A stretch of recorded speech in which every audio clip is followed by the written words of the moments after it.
He sneered that I was too poor, too beneath his standards to ever be worthy of the life he believed he deserved. He mocked my dreams and acted like I should feel lucky he chose me. When he pushed me down one time too many, I filed for divorce and walked away. Years later, after his life fell apart, he came back, only to see I'd risen far beyond him. His mother's voice on the phone was ice cold and precise. You were always going to be a poor investment, Sophie. Marcus deserves someone who can actually contribute to his future, not drag him down to your level. I sat alone in the apartment we used to share, divorce papers spread across the coffee table, listening to her explain exactly why I'd never been good enough for her son. Frankly, we're relieved he's finally come to his senses. A social worker. She said it like it was a disease. You have no idea how much explaining we've had to do at the club. Oh, Marcus married a girl whose mother cleaned houses. It's been mortifying. I should have hung up. Should have told her exactly what I thought of her and her country club friends. But I just sat there remembering the night I'd overheard Marcus say almost the exact same things. How I was beneath his standards. How he'd settled when he married down. 5 years later, when his entire world collapsed and he came crawling back, I made sure he understood something clearly. I hadn't been beneath him. He'd been beneath me. But I'm getting ahead of myself. To understand how I got to that phone call, how I ended up sitting alone with divorce papers while my mother-in-law delivered her final judgment, you need to know how it all started. Because once upon a time, Marcus Whitfield made me believe our different worlds didn't matter. He made me believe love could bridge the gap between his country club family and my working-class roots. He made me believe a lot of things that turned out to be lies. I met Marcus 7 years before that phone call, in a dusty campus gymnasium that smelled like old basketballs and donated clothing. It was one of those charity drives where students volunteered for various reasons. Some genuine, most not. I was there because I volunteered at the local shelter every weekend, sorting donations and helping families who reminded me of my own. Marcus was there fulfilling fraternity service hours, dressed in casual wear that probably cost more than my entire monthly food budget. I noticed him immediately because he looked so completely out of place, standing in the middle of donation piles like someone had accidentally dropped him into the wrong world. When the volunteer coordinator assigned us to the same sorting station, I expected awkward silence or condescending small talk. Instead, he made me laugh within 5 minutes. I have no idea what I'm doing, he admitted, holding up a sweater and examining it like it might bite him. Is there a proper folding technique for donated clothes, or do I just wing it? Wing it, I said. The families who need them won't care if the creases are perfect. He grinned at that, and something about his smile felt genuine in a way I wasn't used to from guys who looked like him. We spent the next 2 hours sorting clothes and talking about everything.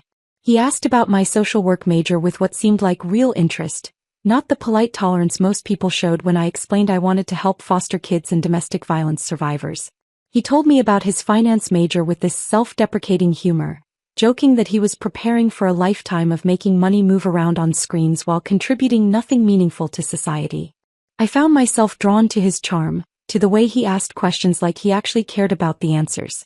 He came from the kind of family that had a lake house they never used anymore, and took annual ski trips to Aspen. I came from a tiny town nobody's heard of, where my dad worked construction until his back gave out and my mom cleaned houses until arthritis made holding a mop unbearable. I got to college on a patchwork of scholarships, federal loans, and working 3 jobs simultaneously. Campus library during weekdays, weekend waitressing at a diner near campus, tutoring whenever I could squeeze it in. I was constantly exhausted, constantly calculating whether I could afford both textbooks and groceries that week. Marcus said my work ethic was inspiring. He said I had this raw authenticity people from his world didn't possess. He made my poverty sound almost romantic, like some character-building origin story he found fascinating rather than the grinding reality it actually was. Looking back now, sitting in that apartment with his mother's cruel words still ringing in my ears, I wonder if he saw me as a project from the start. Something humble he could elevate as proof of his own open-mindedness, his own ability to see value beyond wealth and status. But back then, sitting in that gymnasium folding donated sweaters, I just thought I'd met someone special. We started dating a few weeks later. Those college years felt easy in a way nothing before or since has felt. We'd study together in the library, him helping me with statistics I couldn't wrap my head around, me proofreading his papers because writing came naturally to me. We'd grab cheap food from campus vendors and eat sitting on the quad, talking about futures that seemed limitless and bright. He never made me feel poor during those years. When I said I couldn't afford to go somewhere, he'd just shrug and suggest something free instead. We hiked state park trails, attended free campus concerts, spent weekend afternoons just walking around the city talking about dreams and plans and everything we wanted to build together. I thought that version of Marcus was real. I thought the guy who didn't care about expensive restaurants or designer clothes was who he actually was, not just who he was pretending to be before his real life started. After graduation, our paths diverged in ways that should have warned me, but love makes you ignore warning signs until they're written in neon. I became a social worker, dedicating myself to foster care cases and domestic violence survivors. Work that fulfilled my soul in ways I couldn't explain but barely paid my bills. Marcus joined his father's investment firm with a starting salary that made my annual income look like spare change. The gap between us widened immediately, but I told myself it didn't matter because we loved each other. His parents made their opinions clear from the start. The engagement announcement happened at a country club dinner where I felt completely out of place. I'd worn my nicest dress, the one I saved for job interviews, and still felt underdressed among women in clothes that cost more than my monthly rent. His mother asked what my parents did professionally, her tone making it clear she already knew the answer wouldn't impress her. When I told her about my dad's construction work and my mom's house cleaning, the silence that followed felt like judgment crystallized in the air. His father cleared his throat and changed the subject to Marcus's career trajectory, and I sat there feeling invisible and small.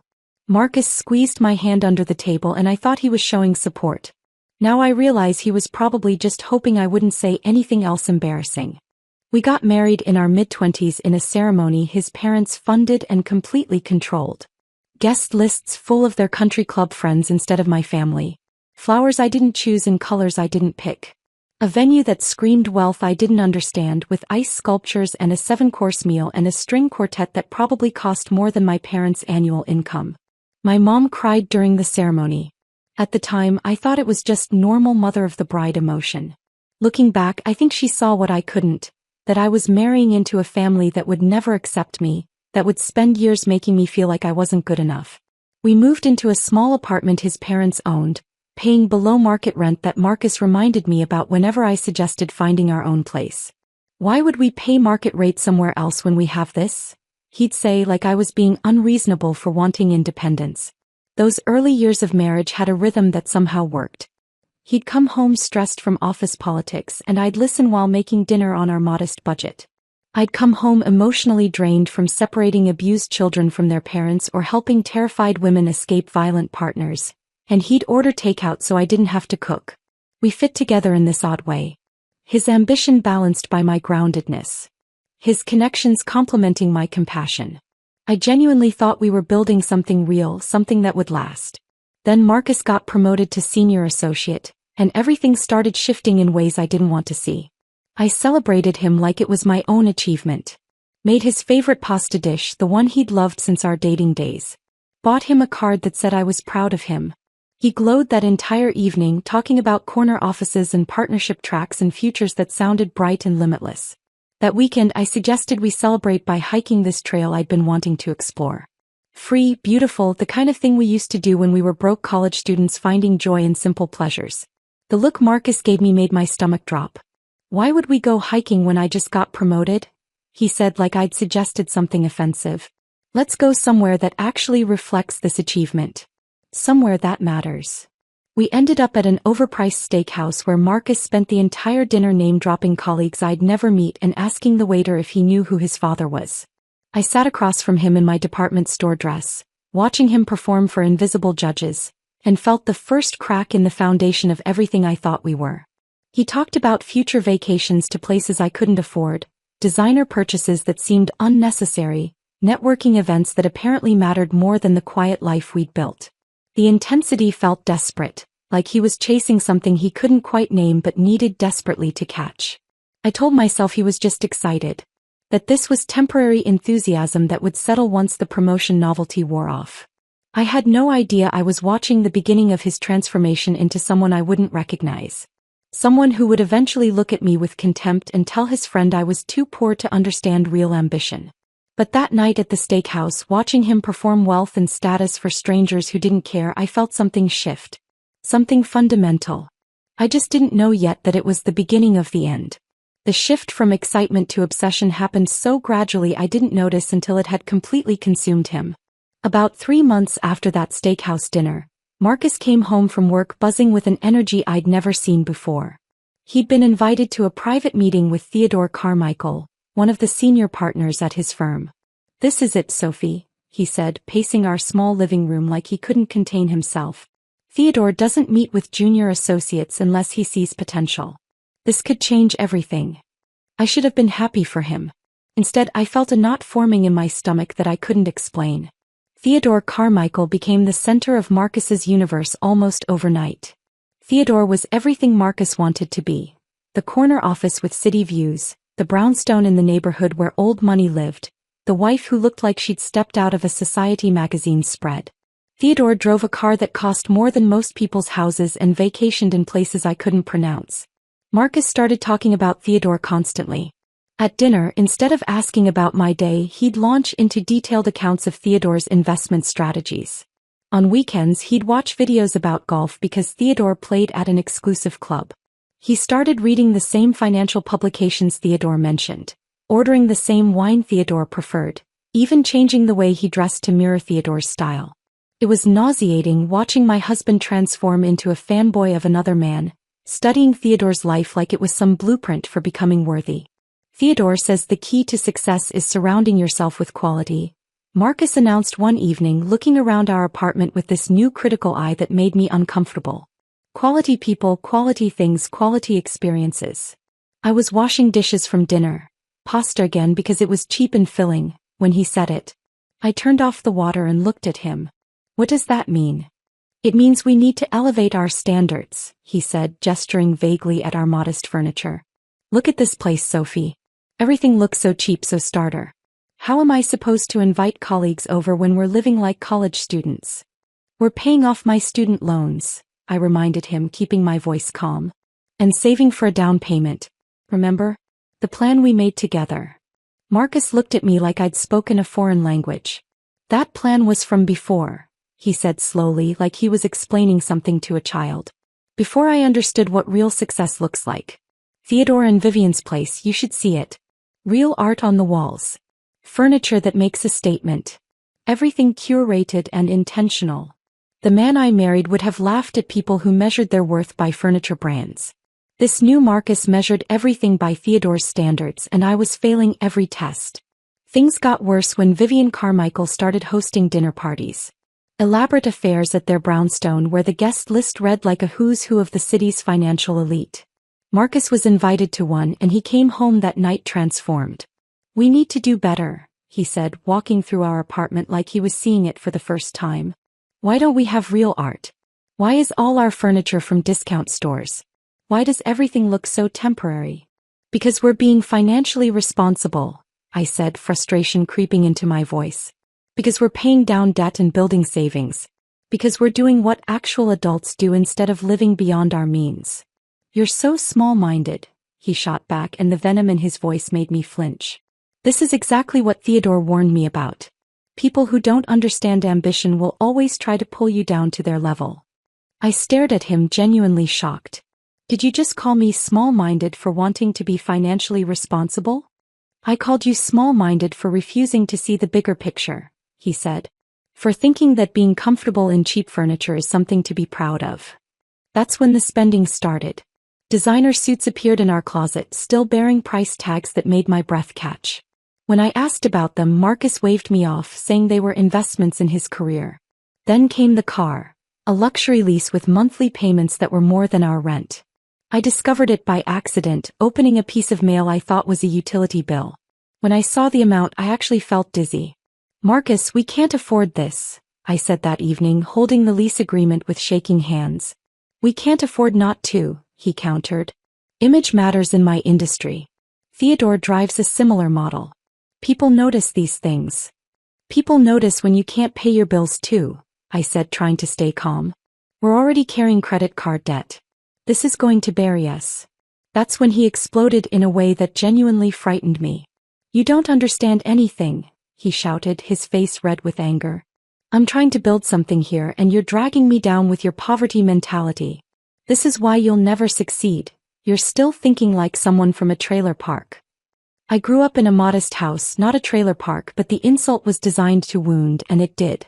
I felt tears burning behind my eyes but refused to let them fall. My salary is the problem? I asked quietly. The salary I earn helping abused children and domestic violence survivors? That's what's wrong here. Your salary is a joke, he said cruelly. You chose a poverty profession and now you expect me to live down to your level. Well, I won't do it. Theodore's right. Sometimes you have to leave people behind who can't keep up. I walked away before I said something I couldn't take back. Locked myself in our bathroom and sat on the floor, listening to him pace in the living room, still angry, still convinced he was right. Over the following weeks, expensive dinners became routine. Places where reservations required connections, where entrees cost more than my weekly grocery budget. Marcus would come home talking about which partners were there, who noticed him, who seemed impressed. Our savings account drained steadily. Credit card balances climbed. I tried multiple times to sit down with him and discuss our actual financial situation, but every conversation became a war. You're just jealous, he'd say. Jealous that I'm succeeding while you're stuck in the same dead-end job. I'm trying to keep us from drowning in debt, I'd reply, but he never listened. Then came the apartment purge. I started noticing things disappearing. Small things at first. The framed photo from our college graduation. The souvenir magnet from our modest honeymoon in the mountains. The thrift store bookshelf we'd spent an afternoon picking out together, laughing about our terrible furniture assembly skills. One day I came home to find our favorite picture missing from the hallway. It was from a hiking trip during our first year of marriage, both of us sweaty and happy and broke, grinning at the camera with a waterfall behind us. I found it shoved in a drawer in the bedroom along with 2 other photos from our early years together. Hidden like evidence of a crime. What happened to our pictures? I asked Marcus that evening. They looked childish, he said dismissively, not even looking up from his phone. I'm trying to make this place look more professional. Vivian says your home should reflect your aspirations, not your history. Our history is what we built together, I said, feeling something break inside me. Those pictures are our life. Those pictures are embarrassing reminders of when we didn't know any better, he corrected. We need to look forward, not backward. The final insult came when he hired an interior designer without telling me. I came home from a particularly brutal day at work. I'd had to remove 3 children from a home where they weren't safe, and I was emotionally exhausted, to find a stranger in our apartment measuring walls and making notes. Who are you? I asked, confused. Melissa Hartwell, she said, extending a perfectly manicured hand. Marcus hired me to help elevate the space. Give it a more sophisticated aesthetic. She walked through our apartment with barely concealed disgust, suggesting we needed to replace essentially everything we owned. Marcus followed her around, nodding enthusiastically, agreeing with every criticism. These pieces are very starter home, Melissa said, gesturing at our couch. For someone in Marcus's position, we need furniture that makes a statement. Pieces with provenance. I watched strangers dismiss everything I'd carefully chosen, every small piece of our history together, and Marcus just nodded along like he agreed our entire past was something to be ashamed of. The day he suggested we get rid of our wedding album because the venue wasn't impressive enough, was the day I realized something fundamental. Marcus wasn't just changing. He was trying to erase the version of himself that had loved someone like me. He was rewriting our entire history to fit the narrative Theodore Carmichael had sold him about what success should look like. And I was the biggest obstacle to that fantasy. I should have seen it coming. The signs were everywhere. The designer clothes, the erased photos, the constant criticism. But somehow I still believed we could find our way back to who we used to be. That belief died on a Wednesday night in late September. I'd been working late on a crisis case. A 15-year-old girl named Maya had been removed from her home after her stepfather's arrest for abuse. The paperwork couldn't wait because her emergency placement depended on me filing the right forms before midnight. By the time I finished, my eyes burned from staring at the computer screen and my stomach was growling because I'd skipped dinner. I got home around 9, exhausted and hungry, expecting to find Marcus asleep or watching television. The apartment was dark except for a light coming from our bedroom. I heard his voice before I even put my bag down. sharp and animated in a way that made me pause in the hallway. He was on the phone, pacing based on the sound of his footsteps. His tone carried that false confidence he used with his finance buddies, the voice that was slightly louder and more aggressive than his normal speaking voice. I wasn't trying to eavesdrop. I was just standing there, keys still in my hand, about to announce I was home. Then I heard my name. I'm serious, Jason. I think I made a massive mistake marrying her. My body went completely still. The keys in my hand suddenly felt impossibly heavy. She's got this poverty mindset I can't break through, Marcus continued, his voice dripping with contempt. No ambition beyond her social worker salary. No understanding of image or presentation. Theodore keeps asking why I'm still with someone so beneath my potential, and honestly, I'm starting to wonder the same thing. I should have walked away. Should have left the apartment, given myself time to process what I was hearing. But my feet wouldn't move. Everyone at the firm has wives who add value to their careers, he said, and I could hear the sneer in his voice. Sophie detracts from mine. She doesn't network. She doesn't impress anyone. She shows up to events looking like she works at a nonprofit, which I guess she does, but still. He laughed. This cold, cruel sound I'd never heard from him before. Honestly, I could have done so much better. I just didn't realize it until I saw what was actually possible. My dad's right, she's a career liability. I can't build the life I want with someone who thinks shopping at Costco is a personality trait. That word, beneath, hung in the air like poison. Yeah, I'm thinking about it, Marcus said, responding to something Jason must have asked. Getting out, I mean. I just need to figure out the timing so it doesn't hurt me politically at the firm. Optics matter, you know? Can't look like I'm unstable or going through personal drama right when partnership decisions are being made. He was planning our divorce like a business transaction, calculating the best timing to discard me without damaging his precious career. I must have made some sound, a sharp intake of breath, a movement, because Marcus suddenly turned and saw me standing in the hallway. His face went completely white. I have to call you back, he said quickly, hanging up without waiting for Jason's response. We stared at each other across the distance of our bedroom. The silence felt heavy enough to crush me. How much did you hear? Marcus asked finally, his voice careful and controlled. All of it, I said. My voice came out steadier than I felt. He didn't apologize. Didn't scramble to explain or take back the cruelty I'd just heard. Instead, he straightened his shoulders like he was preparing for a performance review, composing himself. Sophie, you have to understand. Don't, I interrupted, my voice sharp. Don't you dare try to rationalize what you just said. I'm under a lot of pressure at work, he started, like that explained everything. You called me a career liability, I said, each word deliberate. You said I'm beneath your potential. You're planning our divorce based on what looks best for your career. His jaw tightened. I watched something shift in his expression, the mask dropping, the real contempt showing through. Because you are, he exploded, all pretense of calm vanishing. Look at you, Sophie. You're still working a job that barely pays anything, still acting like being humble is some kind of virtue. I'm trying to build something here, and you're dragging me down with your poverty mentality. The cruelty in his voice was almost clinical, like he'd been practicing this speech in his head for months, just waiting for permission to deliver it. I've supported you through everything, I said, my voice shaking now. Every promotion, every networking event, every time your parents made me feel like garbage, I stayed. I believed in us. There is no us, Marcus said flatly. There's me trying to succeed and you refusing to evolve. You're still the same girl from that nowhere town and you always will be. I need someone who can actually contribute to my future, not anchor me to mediocrity. That was the moment something inside me crystallized. Not heartbreak exactly, but clarity sharp as broken glass. I'd been making myself smaller for this man.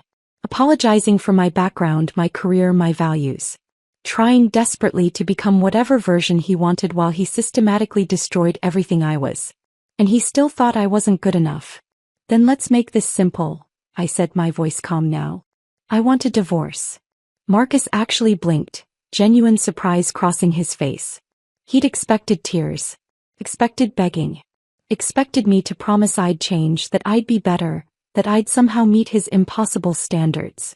You're serious? He asked. Completely. For the first time in months, I saw uncertainty flicker across his features. Like he'd expected to control this narrative and I'd just rewritten the entire script. Fine, he finally said, trying to sound indifferent and failing. If that's what you want. It is. He grabbed his jacket from the chair, movements jerky and agitated. I'll stay at my parents' place while we figure out the details. Good. He paused at the door and for one brief moment I thought he might apologize. Might recognize what he was losing, what he'd destroyed. Instead he said, "You'll regret this, Sophie. You have no idea how much I was carrying us." I didn't respond. Didn't give him the satisfaction of a reaction. The door closed behind him and I stood alone in our apartment. The panic I expected didn't come. The tears I thought would drown me stayed locked away. Instead I felt something I hadn't felt in over a year. Relief. The next few weeks revealed exactly what Marcus's family thought of me. His father hired some shark attorney who tried to paint me as a gold digger taking advantage of Marcus's success. The irony would have been funny if it wasn't so insulting. We had virtually nothing worth fighting over. No house. No significant savings. Just my student debt and his luxury car lease he couldn't actually afford. His mother called me 3 days after Marcus moved out. Not to ask if I was okay, not to express any concern for my well-being. Just to deliver her verdict. That's when she told me I was a poor investment. That I'd always been too beneath their family's standards. That they were relieved Marcus had finally come to his senses. His father sent an email that was somehow even worse. Cold, businesslike, explaining that I'd always been a liability to Marcus's career trajectory and he was better off cutting his losses early. Even Marcus's brother stopped returning my texts. The whole family closed ranks, rewriting our history to make Marcus the victim and me the opportunist who'd trapped their golden boy. The lawyer meetings were humiliating. Sitting across from Marcus while his attorney suggested I'd manipulated a naive young man, that I'd used marriage to access his family's wealth. Never mind that I'd worked throughout our marriage. Never mind that I'd been the one actually managing our budget while Marcus spent recklessly on cars and clothes and dinners we couldn't afford. They wanted to paint me as the villain in a story where I'd been nothing but supportive. I kept the thrift store furniture. The pieces Marcus had been so ashamed of. He kept his fragile ego and his family's approval. When I finally signed the divorce papers and walked out of that lawyer's office, I felt lighter than I had in years. I was done shrinking for people who would never see my worth. And I was ready to start rebuilding my life from scratch. The studio apartment I found was in a building that had seen better days. Probably in the 1970s. The elevator broke at least once a month, leaving me to haul groceries up 4 flights of stairs. The walls were so thin I could hear my neighbor's television through the plaster, could track their entire evening routine by sound alone. The place smelled like old carpet and whatever my downstairs neighbor was cooking, which seemed to be cabbage at least 3 nights a week. My bed was literally 10 feet from my stove. I could lie down and see my entire life in one glance. My social work salary barely covered rent and loan payments. After those 2 expenses I had maybe $300 left for everything else. Groceries, utilities, transportation, everything. I learned to get creative fast. I ate a lot of rice and canned beans. Pasta when I could afford it. I learned which grocery stores marked down their produce on which days and planned my shopping accordingly. The same 5 outfits rotated through my week until the fabric started wearing thin at the elbows and knees. I walked to work when the weather allowed, saving bus fare for rainy days. Some nights I sat on the fire escape, the one luxury of the apartment, a narrow metal platform overlooking an alley, and watched the city move below me. On those nights I'd wonder if I'd made the right choice. If struggling alone was really better than being financially comfortable with Marcus. Then I'd remember his voice on that phone call. The word beneath, delivered with such casual cruelty. The way he'd laughed about me with his friend like I was a mistake he needed to correct. And I'd know I couldn't go back even if I wanted to. Marcus never understood something fundamental about me. I wasn't afraid of struggling. I grew up struggling. I knew how to survive on almost nothing and still wake up with purpose.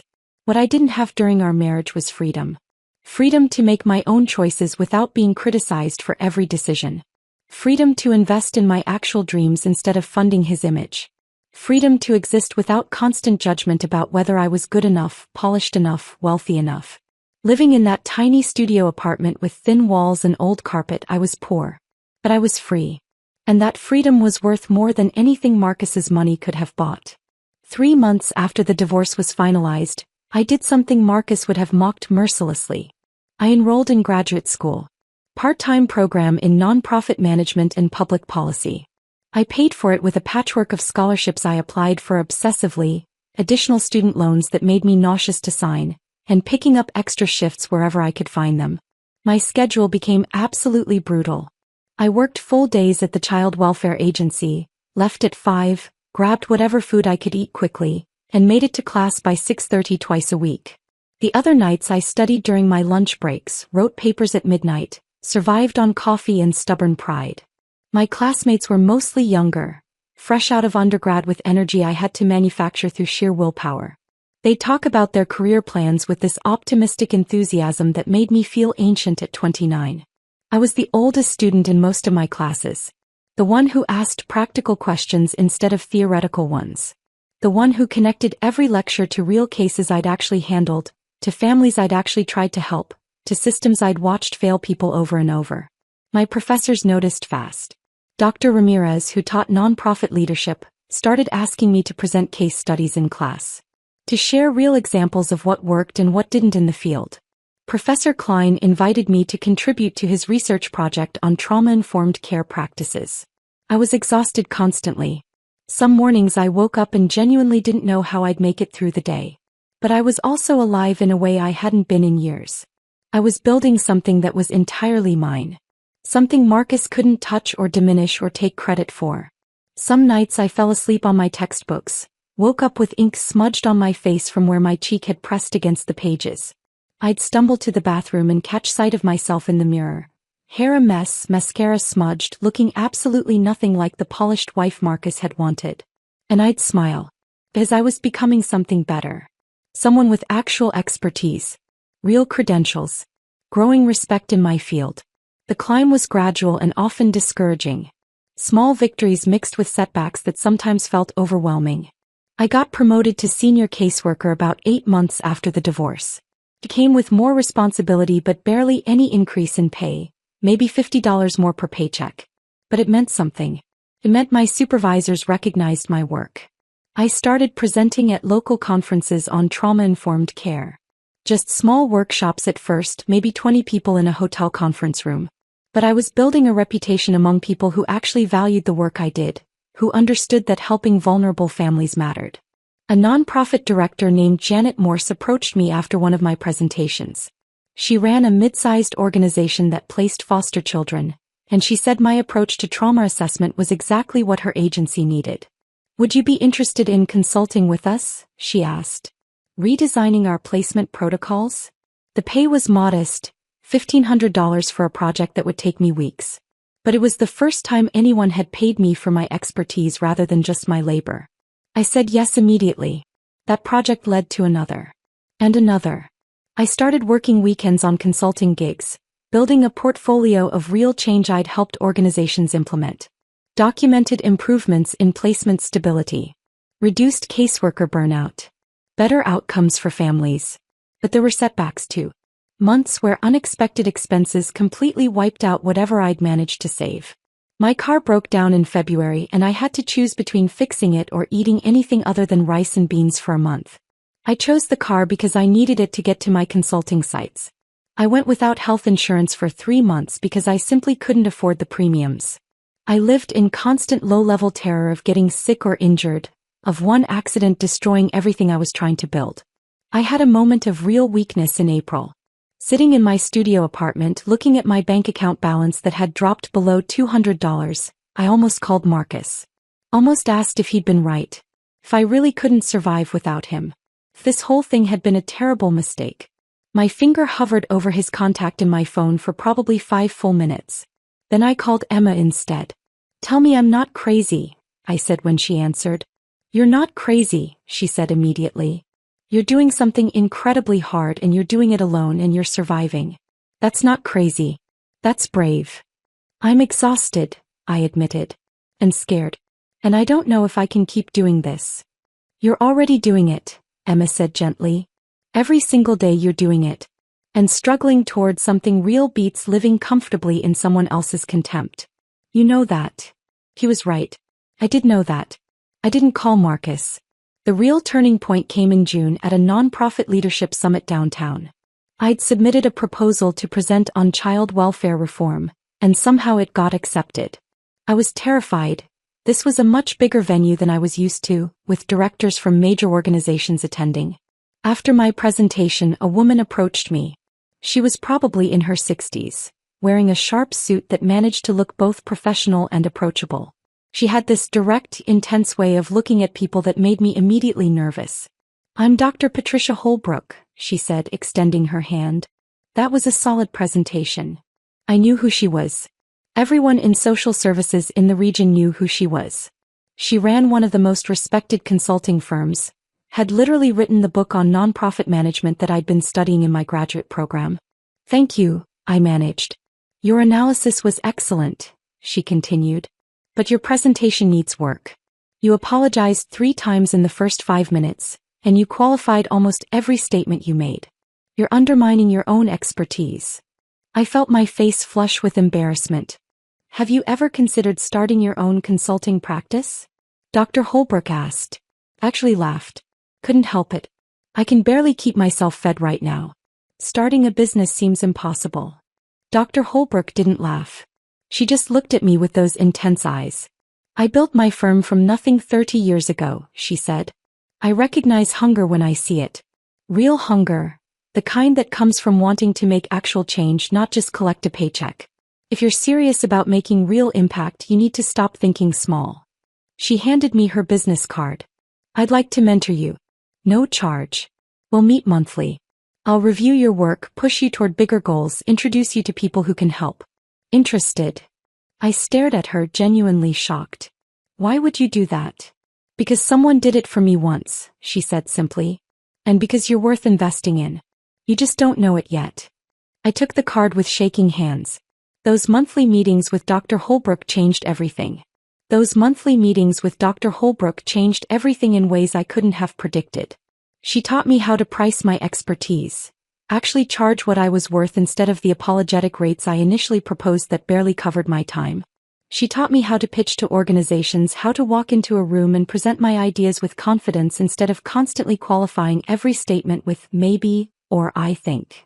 Most importantly, she taught me to stop apologizing for taking up space. "You say, sorry, before nearly every statement," she told me during our 3rd meeting.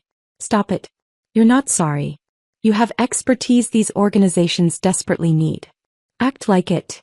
She introduced me to nonprofit directors in her network, people who ran organizations with actual budgets and real influence.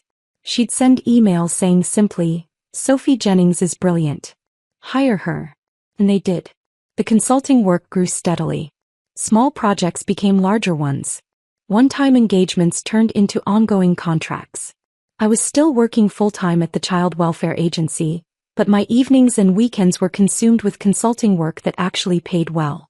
By the end of my 2nd year in graduate school, I was making more from consulting than from my day job. Dr. Holbrook looked at my numbers during one of our meetings and said, "You're ready." "Ready for what?" "To go out on your own. Launch your firm. Do this full-time." The idea terrified me. Leaving a stable salary felt impossible, reckless, the kind of risk I couldn't afford to take. But Dr. Holbrook pushed. "You're already doing the work. You're just doing it while exhausted from another job that pays you a fraction of your value. Take the leap." 3 years after my divorce, I did. I gave notice at the child welfare agency. My supervisor understood. She'd watched me build my consulting practice and knew I'd outgrown the position. My colleagues threw me a small goodbye party, and I cried because these people had supported me through the worst period of my life. Then I launched Sophie Jennings Consulting, specializing in social services optimization. The first year was absolutely precarious. There were months where I barely broke even, where I lay awake at night wondering if I'd made a catastrophic mistake leaving stable employment. But slowly, steadily word spread. Organizations I'd helped started sharing my name with their networks. A director whose foster care program I'd redesigned recommended me to her professional association. Another client whose domestic violence shelter I'd helped restructure connected me with a foundation program officer. The work grew organically, built on actual results rather than marketing or connections. I started getting requests from larger nonprofits, then from government agencies looking to evaluate their contracted services. Then from foundations wanting to assess whether their grantees were actually effective. The work was meaningful in ways my previous job had never been. I wasn't just processing individual cases anymore. I was helping reshape entire systems. Redesigning intake procedures that reduced barriers for families. Training staff on trauma-informed approaches that actually worked. Implementing data systems that showed what was actually helping people. And the pay was significant. More than I'd ever imagined making in social services.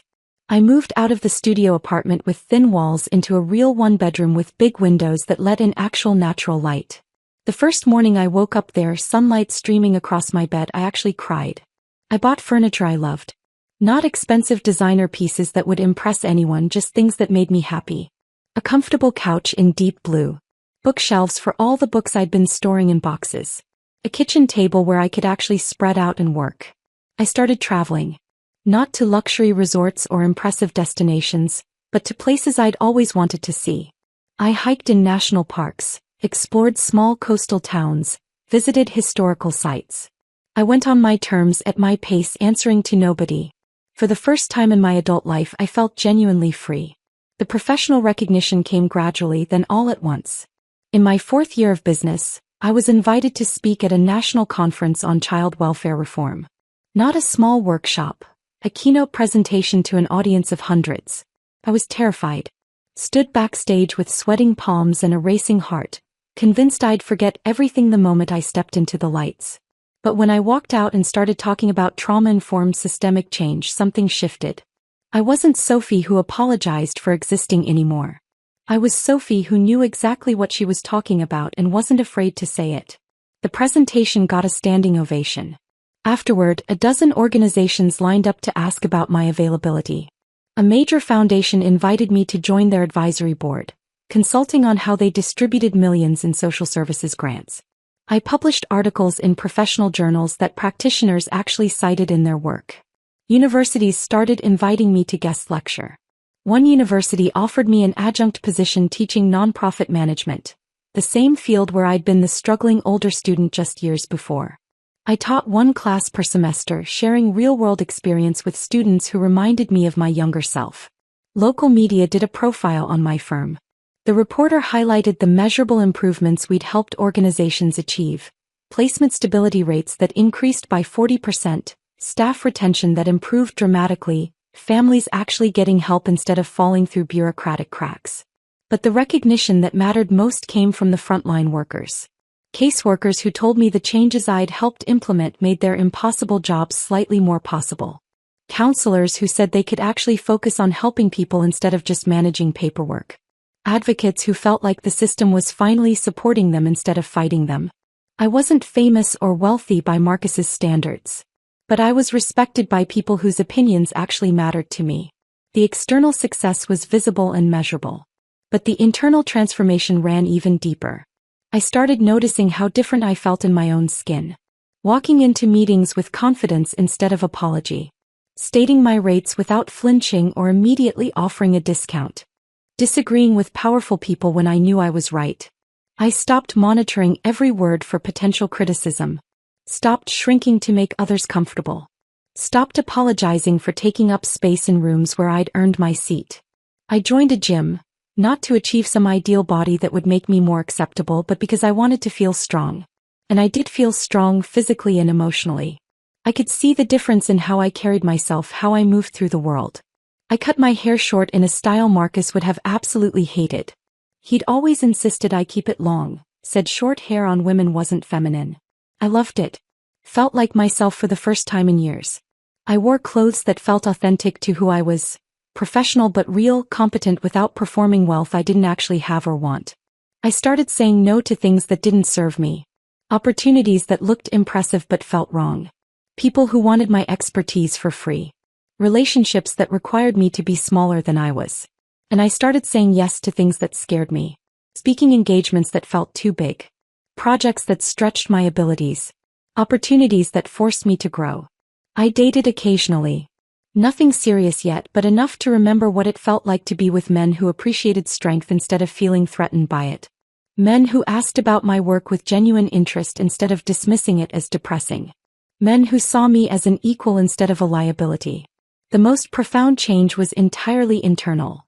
I stopped waiting for permission to value myself. I stopped needing external validation to know I was enough. Stopped measuring my worth by other people's standards. Stopped believing that anyone else's opinion of me mattered more than my own. Emma visited my apartment on a Saturday in October, almost exactly 5 years after my divorce. She walked through rooms filled with light, looked at furniture I'd chosen myself, saw the framed degrees and professional awards on my walls. She actually teared up. "What?" I asked, concerned. "Nothing bad," she said quickly, wiping her eyes. "Just, look at this place, Sophie. Look at your life. Do you even realize what you've done?" We made dinner together that night. Real food, ingredients I'd bought because I wanted them, not because they were on sale. We drank wine I'd chosen because I liked it, not because it was the cheapest option. "You've become everything he said you couldn't be," Emma said, raising her glass. "And you did it completely on your own." I hadn't thought about it in exactly those terms, but she was right.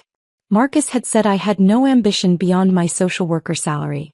I'd built a successful consulting firm that employed 6 people and served clients across 3 states. He'd said I didn't understand image or presentation. I now advised organizations on professional development and strategic positioning. He'd said I was beneath his potential. I'd risen to a level where my expertise was sought by organizations he'd never access, doing work that actually mattered. But the real victory wasn't matching his standards.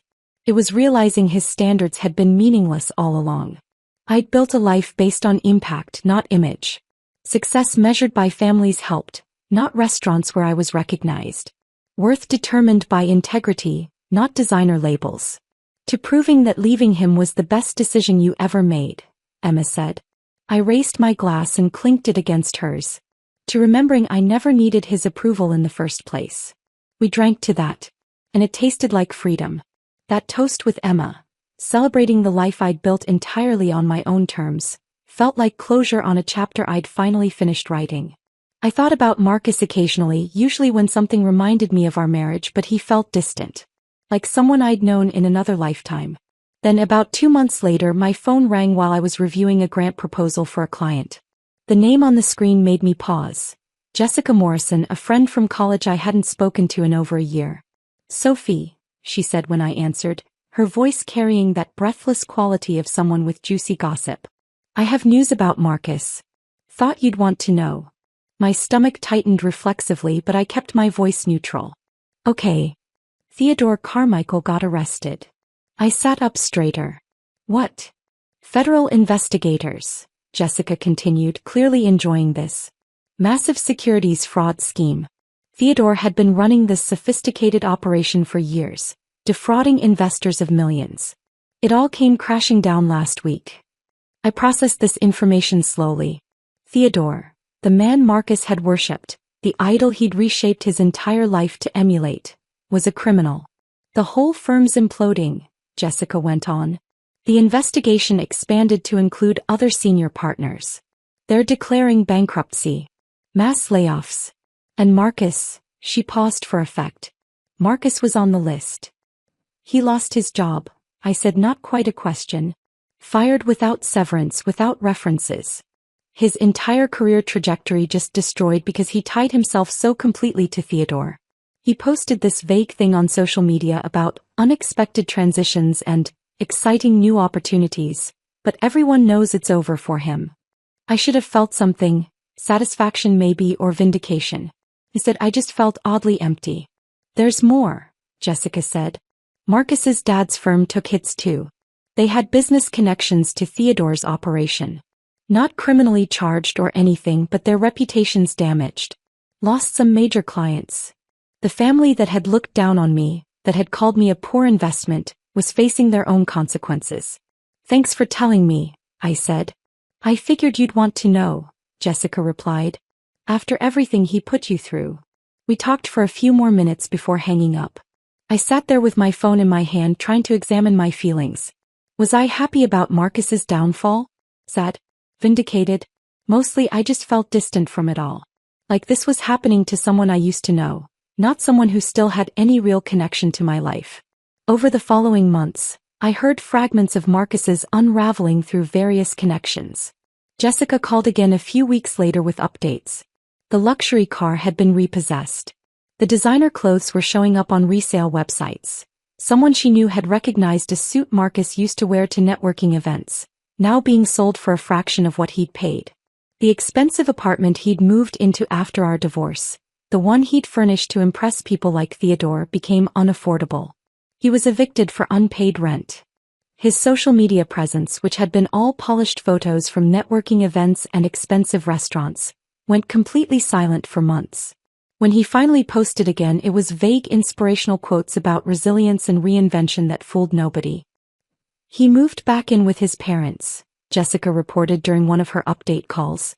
But apparently that's not going well. They're furious with him. Why? I asked despite myself. They blame him for not seeing Theodore's fraud coming. For being too starstruck to question his mentor. For embarrassing the family with his failed career. Classic Whitfield behavior. Never their fault, always someone else's. I thought about his mother's phone call during our divorce. The ice in her voice when she called me a poor investment. Wondered if she saw the irony now. Marcus eventually moved out of his parents' place into a sublet in Queens.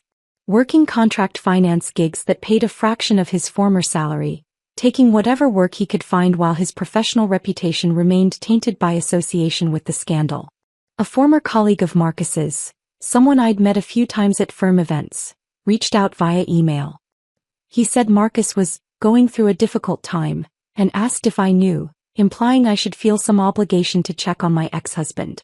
I responded politely that I hoped Marcus figured things out, but that I wasn't the appropriate person to offer support. Another mutual friend mentioned seeing Marcus at a coffee shop in Midtown, looking worn down and older than his years, working on a laptop with the desperate energy of someone trying to rebuild from nothing. He looked rough, the friend said.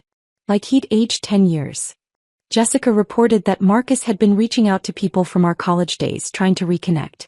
Presumably networking for opportunities, trying to rebuild connections he'd abandoned when they weren't useful to his climb. He asked about you, she said during one call. My hand tightened on the phone. What did he ask?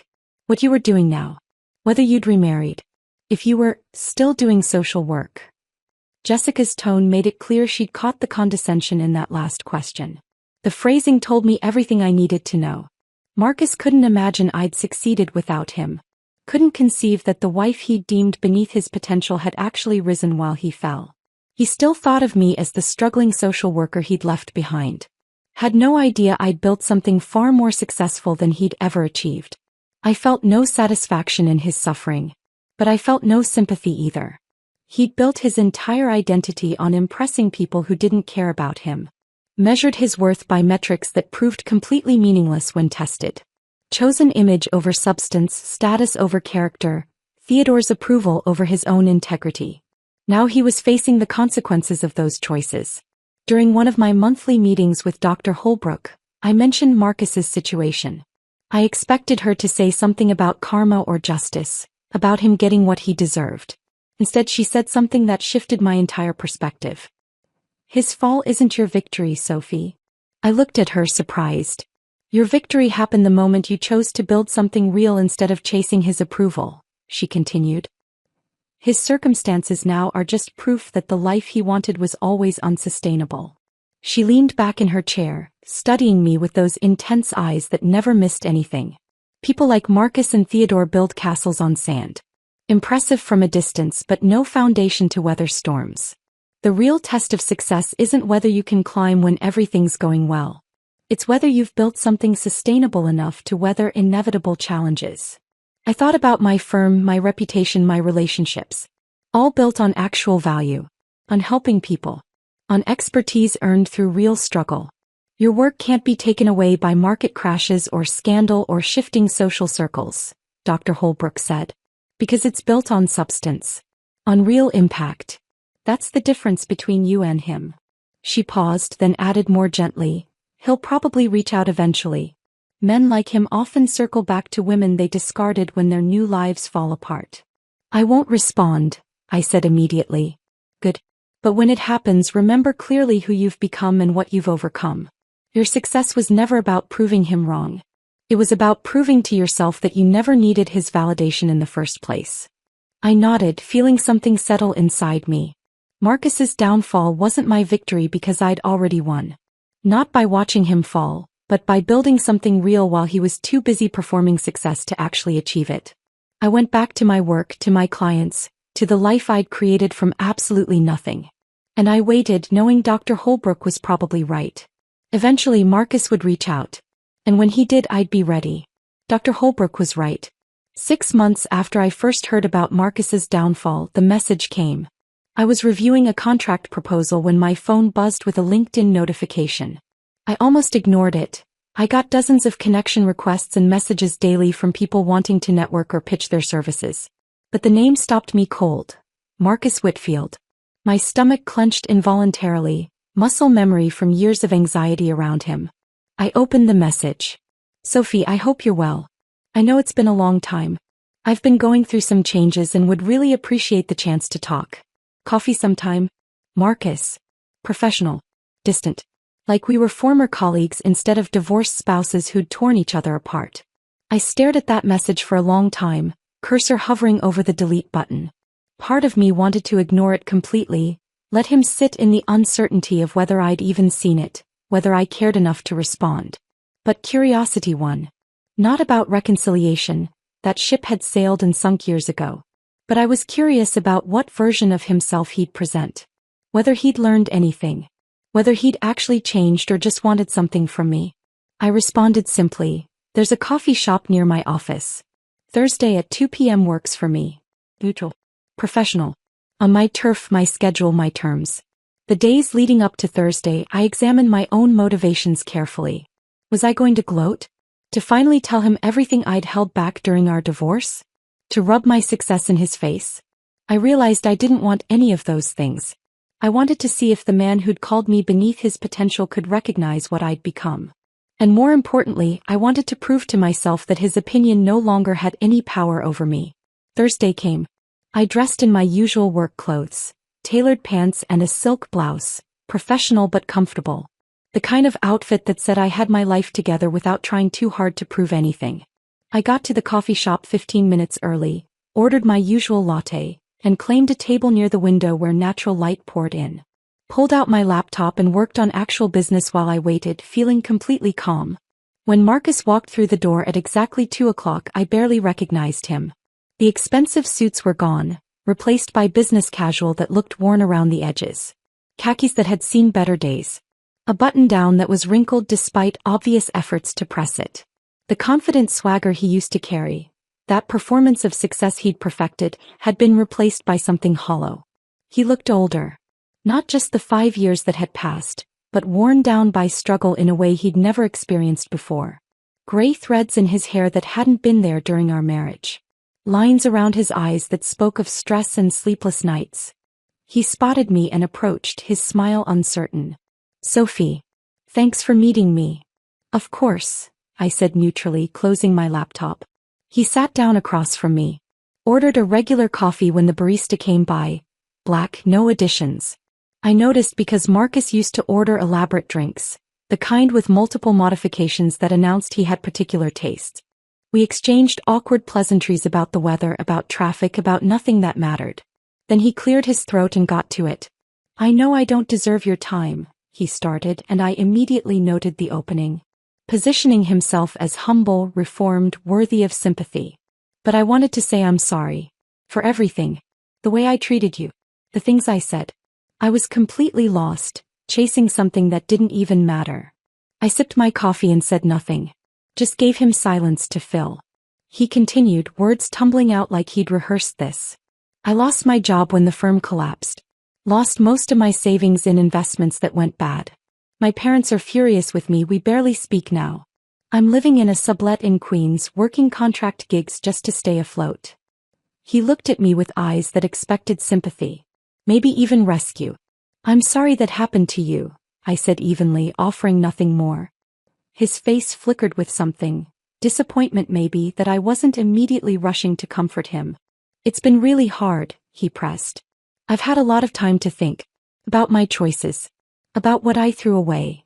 I said, taking another sip of coffee. I've been thinking about us a lot, Marcus said, leaning forward slightly. About how stable things were when we were together.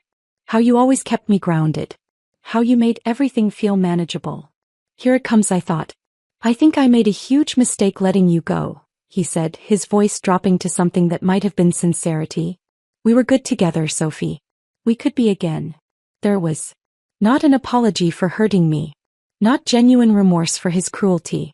Just a request for me to fix his current problem. You didn't let me go, Marcus, I said calmly. I left you. Because you told me I was beneath you. He winced at the direct language. I was an idiot. I know that now. I was caught up in all the wrong things, measuring success by the wrong standards. But I've changed. I see things differently now. I looked at him, really looked at him, and felt absolutely nothing. No anger. No satisfaction. Just a mild, distant pity for someone who still fundamentally didn't understand what had gone wrong. Marcus, you haven't changed, I said gently. You're just broke. There's a difference. His face flushed red. That's not fair. Isn't it? Kept my voice even. You didn't want me when you thought you were climbing. You called me a career liability. Said I was beneath your potential. Now that you've fallen, suddenly you remember I exist? That's not growth. That's desperation. I'm trying to apologize. I don't need your apology, I interrupted, still gentle but firm. I needed it 5 years ago when you were telling your friend I dragged you down with my poverty mentality. No. I'm good. So that's it. His voice rose slightly, desperation creeping in. You're just going to act like everything's perfect for you now? I smiled and I meant it. I'm not acting. My life is good, Marcus. I have work I love. Financial stability. Peace. I built all of that after you told me I was too poor to understand real ambition. I watched realization cross his face. The understanding that I wasn't the same woman he'd left behind. That I had grown far beyond the version of me he thought he knew. What are you doing now? He asked, and I heard genuine curiosity mixed with disbelief. I run my own consulting firm. We work with nonprofits and government agencies on social services optimization. It's meaningful work and it pays well. His eyes widened slightly.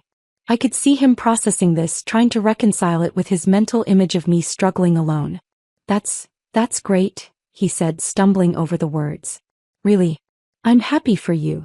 But his eyes said something different. They said he'd expected to find me struggling, that some part of him had needed me to be worse off without him.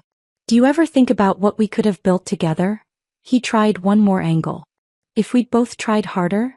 And there it was, rewriting history again. Pretending our marriage failed from mutual neglect rather than his contempt. We didn't both fail, Marcus, I said clearly. You decided I wasn't good enough for the life you wanted. You chose Theodore's approval over our marriage. You called me beneath you. I paused. I chose not to spend my life shrinking for someone who couldn't see my worth. I stood up, gathering my laptop and bag, ending the meeting on my terms. I genuinely hope you figure things out, Marcus. I mean that. But I can't be part of that process.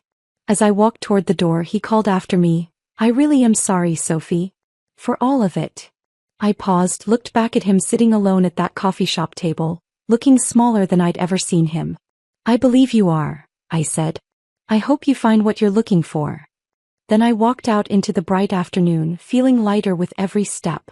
I'd faced the man who once made me feel worthless, and I'd felt nothing but peace. That more than anything else told me I'd truly moved on. Walking out of that coffee shop, leaving Marcus sitting alone with his regrets and his desperation, I felt something settle into place. A final piece of closure I hadn't realized I still needed. I didn't go back to my office right away. Instead I walked. Just wandered through the city for a while, letting the afternoon sun warm my face, watching people rush past with their own stories and struggles and triumphs. I thought about the woman I'd been 7 years ago. The one who'd stood in the hallway of that cramped apartment, listening to her husband call her beneath his potential. The one who'd sat alone signing divorce papers while his mother delivered her ice-cold verdict about being a poor investment. That woman felt like someone I used to know. Someone I cared about and felt protective of, but not someone I was anymore. My life now is built on foundations Marcus never understood existed. I run a consulting firm that employs 6 people. All women from working-class backgrounds who remind me of younger versions of myself. Women who were told social work was a poverty profession, that caring about people wouldn't pay the bills, that they should choose more practical careers. We work with nonprofits across 3 states, helping them redesign programs to actually serve people instead of just checking bureaucratic boxes. Last year, we helped implement trauma-informed practices in foster care agencies across 2 counties. The results were measurable. Placement stability for kids improved by 38%. Children staying in homes longer, experiencing less disruption, having better outcomes. We redesigned a domestic violence shelter's intake process that increased survivor retention by 40%. Women who used to fall through the cracks were now getting help, staying safe, rebuilding their lives. We trained caseworkers in 3 counties on approaches that reduced their burnout rates and improved family outcomes. People who were ready to quit the field entirely found renewed purpose and better tools to actually help. The work is meaningful in ways Marcus's finance career never was. We can point to specific children who stayed in stable placements longer. Specific families who got help instead of falling through systemic cracks. Specific people whose lives are tangibly better because of our expertise. My income is substantial enough that I don't worry anymore. Not about rent or groceries or unexpected expenses. I have savings that actually grow instead of drain. Retirement accounts. Health insurance without gaps. Stability I built entirely on my own. I live in an apartment I'm genuinely proud of. Big windows that let in natural light. Furniture that reflects my taste rather than someone else's judgment. Books everywhere because I love reading. Plants that somehow I manage to keep alive. Space that feels like home instead of performance. I travel when I want. Nothing extravagant, but to places I've dreamed of seeing. I spent a week hiking in Utah last spring. Visited Portland in the fall just because I'd always wanted to see it. Planning a trip to the North Carolina coast next month. I'm building the life Marcus said I was too limited to imagine. And I'm doing it without him, without his approval, without his validation. I've taken on Dr. Holbrook's role for younger women entering the field. 3 graduate students currently work with me as paid interns. Not exploited free labor, but actual paid positions where they learn consulting skills while getting exposed to work that matters. I mentor women from backgrounds like mine. First-generation college students who are working multiple jobs to stay in school. Scholarship kids who know the weight of being the first in their family to get a degree. Daughters of construction workers and house cleaners and factory workers who were told their compassion wouldn't translate into a career. I teach them what Dr. Holbrook taught me, that compassion is expertise. That helping people is valuable work. That they can build sustainable careers doing meaningful things. One of my former interns, Maria, just launched her own practice specializing in immigrant family services. Another, Keisha, got hired to direct a major nonprofit's children's division at age 27. A third, Jennifer, is pursuing her doctorate researching trauma-informed policy at the state level. When they thank me, when they tell me I changed their trajectory, I think about the version of myself that Marcus tried to diminish. The woman he said had no ambition beyond her social worker salary. I'm building something that will outlast me. Not a legacy of impressive dinner parties or designer clothes or the right restaurant reservations. But actual improvement in how we serve vulnerable people. And a generation of practitioners who know their worth isn't measured by others' approval. The personal transformation runs even deeper than professional success. I have relationships now built on mutual respect instead of performance. Friends who value who I am, not what I can offer them or how I make them look. People who show up when things are hard, not just when it's convenient. I date occasionally. Nothing serious yet, but I've learned what it feels like to be with men who appreciate strength instead of feeling threatened by it. Men who ask about my work with genuine interest instead of dismissing it as depressing. Men who see me as an equal instead of a liability. I've reconnected with parts of myself I'd abandoned during my marriage. I volunteer again at the same shelter where Marcus and I first met, sorting donations and helping families. Not for resume building or networking, but because it reminds me why this work matters. I read for pleasure now instead of just professional development. Fiction that takes me to other worlds. Poetry that makes me feel things. Memoirs that remind me everyone's carrying their own weight. I laugh more. Worry less. Sleep better. I look at old photos from my marriage sometimes. The ones I rescued from that drawer where Marcus had hidden them. I barely recognize that woman who made herself smaller to fit his shrinking vision of who I should be. But I'm not angry at her. I'm grateful she found the strength to leave. The apartment where I overheard Marcus call me beneath his potential is gone, replaced by a home that's entirely mine. The person who believed his assessment of my worth is gone too, replaced by someone who knows her value comes from within.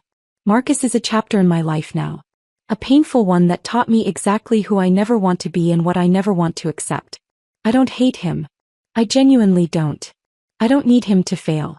His suffering gives me no joy. If he somehow turned his life around tomorrow, it would cause me no pain. He simply doesn't occupy space in my emotional life anymore.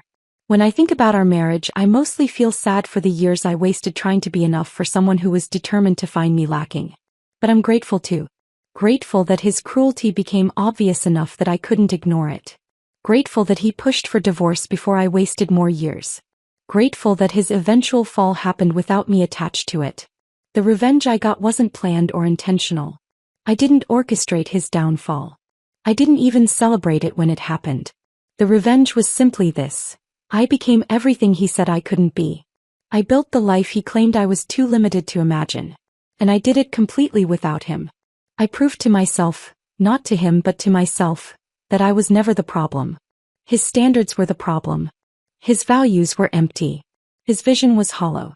Real worth isn't measured by who you impress at galas or what designer labels you wear or which expensive restaurants recognize your name. It's measured by the impact you make. The people you help. The integrity you maintain when nobody's watching. The life you build that reflects who you actually are instead of who you're performing to be. I don't need Marcus to understand that. I don't need his apology or his recognition or his regret. I just needed to prove it to myself. And I did. That evening I sat in my apartment as the sun set, casting golden light through my big windows. I poured myself a glass of wine. Good wine, the kind I bought because I liked it, not because it would impress anyone. My phone buzzed with a text from Emma. Dinner this weekend? I smiled and texted back, absolutely. Then I opened my laptop and looked at my schedule for the week ahead. Client meetings. A presentation at a regional conference. Interviews for a new position at my firm. A mentorship lunch with Maria. A full life. A meaningful life. A life built entirely on my own terms. I raised my glass to the empty room, to the woman I used to be and the woman I'd become. To freedom, I said quietly. And I meant it. If this story of quiet triumph had you rooting for Sophie from start to finish, hit that like button right now. My favorite part was when Sophie walked out of that coffee shop, leaving Marcus sitting alone with his regrets. What was your favorite moment? Drop it in the comments below. Don't miss more powerful stories like this. Subscribe and hit that notification bell so you never miss an upload.